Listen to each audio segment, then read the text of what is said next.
الرحمن الرحیم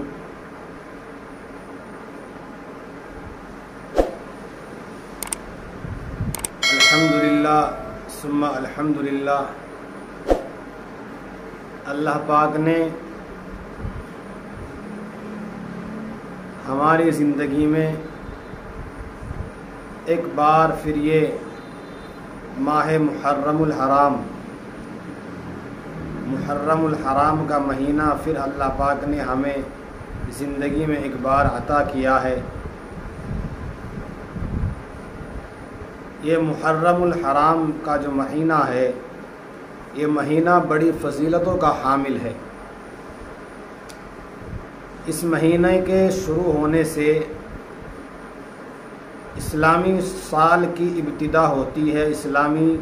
یعنی کہ نیا سال شروع ہوتا ہے۔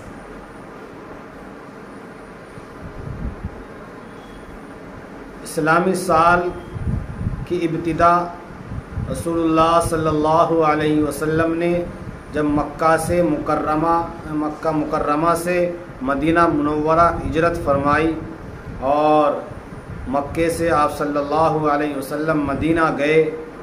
مدینے کے لیے آپ صلی اللہ علیہ وسلم نے ہجرت کی، اس وقت یہ ہجری سن شروع ہوا، جس کو ہجری سن کہا جاتا ہے اور اسلامی سال اس کو کہا جاتا ہے۔ تو اس کی ابتدا محرم الحرام کے مہینے سے ہوتی ہے اور ذی الحجہ پر بقرعید جس مہینے کے اندر آتی ہے، اس مہینے میں اس سال کا اسلامی سال کا اختتام ہوتا ہے اور یہ ختم ہوتا ہے۔ پھر ذی الحجہ کے بعد یہ محرم کا مہینہ شروع ہوتا ہے۔ دعا کیجئے کہ اللہ پاک اس پورے سال کو تمام مسلمانوں کے لیے خیر کا، عافیت کا اور بھلائی کا سال بنائے، اور اللہ پاک اس سال کو پوری امت محمدیہ اور آنے والے اور جو موجودہ ہیں ان سب کے لیے اللہ پاک اس کو خوب برکتوں والا اور رحمتوں والا سال بنائے۔ تو یہ محرم الحرام کا جو مہینہ ہے، اس کی بڑی فضیلتیں آئی ہیں، اور اللہ کے رسول صلی اللہ علیہ وسلم نے فرمایا اس کے محرم الحرام کے 10ویں تاریخ کا روزہ رکھا جائے، اس کی بڑی فضیلت ہے۔ لیکن علماء کا اور فقہا کا یہ کہنا ہے اور یہ قول ہے کہ خالی 10 محرم کا روزہ نہ رکھا جائے بلکہ اس کے ساتھ ایک روزہ اور ملا لیا جائے۔ کیونکہ 10 محرم کا یعنی یوم عاشورہ کا روزہ یہودی لوگ رکھتے تھے، یہودی جو تھے وہ عاشورہ کا روزہ رکھتے تھے، 10 محرم کا روزہ رکھتے تھے، تو ان کی مناسبت نہ ہو، اور اس لیے ان سے مناسبت نہ ہونے اس کے لیے یہ کہا گیا ہے تاکہ ہم 9 تاریخ اور 10 تاریخ کا روزہ رکھیں، یا 10 کا 11 کا روزہ رکھیں، یعنی کہ یا تو 10 کے ساتھ 9 کو ملا لیا جائے یا 10 کے ساتھ 11 کو ملا لیا جائے، تاکہ یہودیوں سے ہماری مشابہت اور مناسبت نہ ہو، اس کے برخلاف کیا جائے۔ پھر یوم عاشورہ میں 10ویں تاریخ یعنی کہ 10 محرم الحرام کو روزہ رکھنا یہ اتنا بڑا ثواب ہے کہ 10 سال کے گناہ معاف کر دیے جاتے ہیں، 10 سال کے گناہ معاف کر دیے جاتے ہیں۔ اور رسول اللہ صلی اللہ علیہ وسلم نے فرمایا کہ رمضان کے روزوں کے جو فضیلت ہے،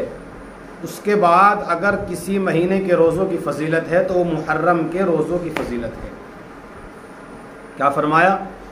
کہ رمضان مبارک کے جو روزے ہیں ان کی فضیلت بڑی فضیلت ہے، لیکن اگر اس کے بعد رمضان کے روزوں کے بعد اگر کسی مہینے کے روزوں کی فضیلت ہے اور تو محرم الحرام کے روزے کی فضیلت ہے۔ تو اس لیے یہ روزے رکھے جائیں تاکہ ہم بھی اس کے ثواب میں شریک ہو جائیں، اور 1 سال کے گناہ ایک روزے کے بدلے معاف کیے جاتے ہیں۔ نہ جانے اللہ تعالیٰ کو کون سا عمل پسند آ جائے۔ پھر 10ویں تاریخ کو 10 محرم الحرام کو یہ بھی ایک حدیث ہے کہ اپنے رشتہ داروں کے لیے، اپنے دوست احباب کے لیے، اپنے آل اولاد کے لیے، اپنے گھر والوں کے لیے اچھے سے اچھا کھانا بنایا جائے، اپنے دسترخوان کو وسیع کیا جائے، اپنے دسترخوان کو کشادہ کیا جائے، یعنی کہ اپنے اہل و عیال کے لیے بہتر کھانا بنایا جائے، اچھا کھانا بنایا جائے۔ جبکہ یہ حدیث جو ہے ضعیف حدیث ہے، لیکن اکثر کچھ علماء جو ہے اس پر عمل کرتے ہیں، اس لیے اور اس کی فضیلت یہ بتلائی جاتی ہے کہ پورے سال پھر اللہ پاک ان پر اپنا رزق کو کشادہ کر دیتا ہے، رزق کے دروازے کھول دیتا ہے۔ اس لیے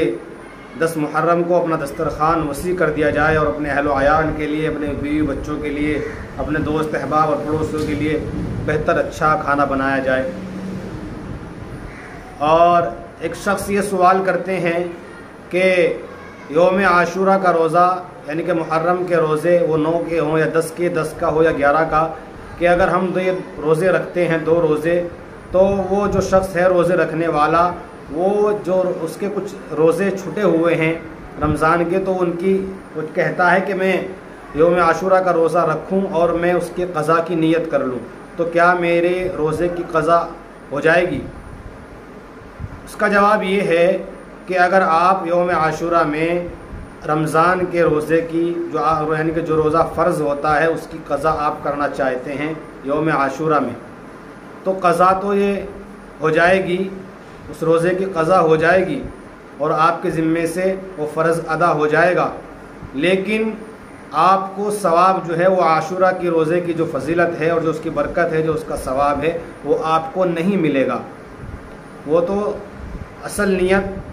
عاشورہ کی کرنی ہے اور اسی کی نیت سے روزہ رکھنا ہے۔ اگر آپ قضا روزے کی نیت سے روزہ رکھتے ہیں عاشورہ کے دن، تو آپ پر جو روزہ فرض تھا اس سے آپ کے ذمے سے ختم ہو گیا اور وہ روزہ آپ کا، وہ فرض آپ کا ادا ہو جائے گا، لیکن جو روزے کی جو فضیلت ہے، عاشورہ کی جو روزے کا جو ثواب ہے، اس تک نہیں پہنچ سکتے۔ باقی اگر آپ رکھنا چاہیں تو آپ کی قضا ہو جائے گی اور آپ کے ذمے سے فرض ادا ہو جائے گا۔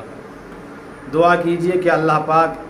اس ماہ محرم کو ہم سب کے لیے اور اس پورے سال کو، یہ جو محرم سے شروع ہوتا ہے، اللہ پاک اس کو سب کے لیے خیر سگالی کا اور خوشگوار اور اچھا، پرامن اور فضیلت والا، برکتوں والا، رزق کی کشادگی والا اللہ پاک اس پورے سال کو تمام مسلمانوں کے لیے بہتر بنائے اللہ پاک، اور اس میں تمام مسلمانوں کو زیادہ سے زیادہ عبادات کرنے کی اور نوافلیں پڑھنے کی اور تسبیحات پڑھنے کی اور اس دین کے لیے، اس دین پر مر مٹنے کی اور اس دین کی محبت، اس دین کی تڑپ اور اس قرآن کے احکامات پر چلنے کا طریقہ، قرآن پاک کے احکامات کی محبت اللہ پاک ہمارے دلوں کے اندر پیدا فرمائے۔ آمین۔ السلام علیکم ورحمۃ اللہ وبرکاتہ۔